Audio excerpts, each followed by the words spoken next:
बता दें कि यूं तो झालाना लेपर्ड रिजर्व में बघेरों के रोज नए कारनामे पर्यटकों को देखने को मिलते हैं, लेकिन आज जो नजारा दिखा उसने पर्यटकों को जंगल के कानून के रोमांच से सराबोर कर दिया। टेरिटरी पर कब्जे की जंग दो युवा बघेरे राणा और करण के बीच देखने को मिली। झालाना लेपर्ड रिजर्व के रेंज अधिकारी जनेश्वर चौधरी ने बताया कि शाम की पारी में रूट नंबर 2 पर बाड़े में नजारा देखने को मिला। राणा ने करण को मजा चखाने के लिए उसका पीछा किया तो करण भागकर एक पेड़ पर चढ़ गया। इसके बाद राणा भी क्राउलिंग करते हुए पेड़ पर चढ़ा और करण को सबक सिखाने के लिए बार बार घुर्राकर उसे ललकारता रहा। करण ने उस पेड़ की सबसे ऊंची डाली पर पहुंचकर खुद को राणा के कहर से बचाया। स्टेट वाइल्ड लाइफ बोर्ड के सदस्य धीरेन्द्र गोधा ने बताया कि राणा ने करण को सबक सिखाने के लिए 2-3 प्रयास किए, लेकिन करण पेड़ की सबसे ऊंची शाखा पर बैठा रहा। अब इसी रोमांचक दृश्य को लेकर ज्यादा जानकारी के साथ हमारे सहयोगी और ब्यूरो चीफ निर्मल तिवारी हमारे साथ जुड़ चुके हैं। निर्मल, देखिए ये वो तस्वीरें हैं जो हम टीवी पर देख रहे हैं तो ही इतने ज्यादा रोमांचित हो उठे हैं, तो जो दर्शक वहां पर लाइव ये सब देख रहे होंगे उनका रोमांच तो किस स्तर पर होगा?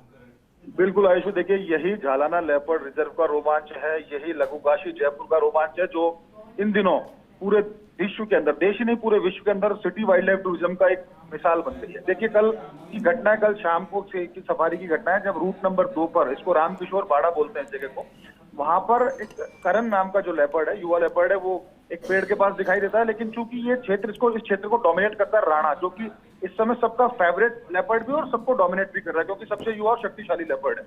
जब उसको उसकी गंध आती है तो उसके बाद वो चारों तरफ देखता है तो उसको पेड़ पर करण दिखाई देता है। वो अपने इलाके को सुरक्षित रखने के लिए तुरंत पेड़ पर लपक कर चढ़ता है और करण के ऊपर हमला करने की कोशिश करता है। लेकिन गनीमत थी कि करण एक पतली सी जो ब्रांच थी, शाखा थी पेड़ की जो सबसे ऊपर थी, शीर्ष, उस पर जाकर बैठ जाता है, जैसा कि हम वीडियो में भी दिखाने की कोशिश कर रहे हैं। लेकिन घुर्राता हुआ, उसके रोंगटे खड़े कर देने वाला दृश्य ये था आयुषी की, घुर्राता हुआ जो राणा उसको बार बार कोशिश करता है कि वो थोड़ा नीचे आए तो उसके ऊपर हमला करे, लेकिन करण गनीमत रही कि अपने आप को सुरक्षित रख पाता है। थोड़ी देर बाद 2-3 प्रयासों के बाद राणा उस पेड़ से नीचे उतर के अन्यंत्र चला जाता है। लेकिन उसके बावजूद भी करण का डर कम नहीं होता है और करण कोशिश ये करता है चारों तरफ देखने की राणा आसपास तो नहीं है। उसके बाद लगता है कि राणा चला गया, उसके बाद वो नीचे उतर करके वो भी अपनी राह पकड़ लेता है। लेकिन इस पूरे दृश्य में जितने भी पर्यटक वहां थे उनके रोंगटे खड़े हुए, क्योंकि जिस तरह की दहाड़ जो पूरे जंगल में सुनाई दे रही थी, जिस तरह का उसने तेजी से हमला किया, एक पेड़ को कितनी तेजी से क्लाइंब कर सकता है एक लेपर्ड, ये दृश्य इसमें साफ नजर आता है। कितनी तेजी से वो पेड़ के ऊपर चढ़ा, करीब 35-40 फुट ऊंचा पेड़ था और कितनी तेजी से उसके नीचे उतरता। तो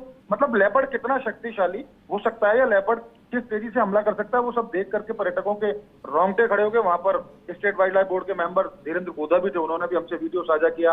वहां पर चंद्रप्रकाश सैनी जो नेचुरलिस्ट है वो भी वहां पर थे, उन्होंने वीडियो साझा किया। जनेश्वर चौधरी जो रेंज अधिकारी हैं उन्होंने भी बताया कि यही झालाना का रोमांच और इसी कारण यहाँ पर लगातार पर्यटकों की संख्या बढ़ती जा रही है, क्योंकि झालाना दुनिया का एकमात्र ऐसा लेपर्ड रिजर्व है जहाँ वाइल्ड में लेपर्ड्स को देखने का जो साइटिंग का जो परसेंटेज है वो 90 से ज्यादा है। यानी कि आप जाओगे तो आपको अमूमन वहां लेपर्ड दिख ही जाता है। और इस तरह के दृश्य निश्चित तौर पर जयपुर की लोकप्रियता में 4 चांद लगाते हैं, सिटी वाइल्ड लाइफ टूरिज्म की लोकप्रियता में 4 चांद लगाते हैं, और ये भी बताते हैं कि जंगल का कानून किस तरह से होता है, किस तरह से एक दूसरे के इलाके को सुरक्षित रखने के लिए लेपर्ड्स एक दूसरे के ऊपर हमला करते हैं। लेकिन सहज ही जब ये सारा दृश्य देखा तो निश्चित तौर पर कई पर्यटकों ने भी हमसे वीडियो साझा किया, उन्होंने भी कहा कि ऐसा रोमांचक दृश्य उन्होंने पहले कभी नहीं देखा।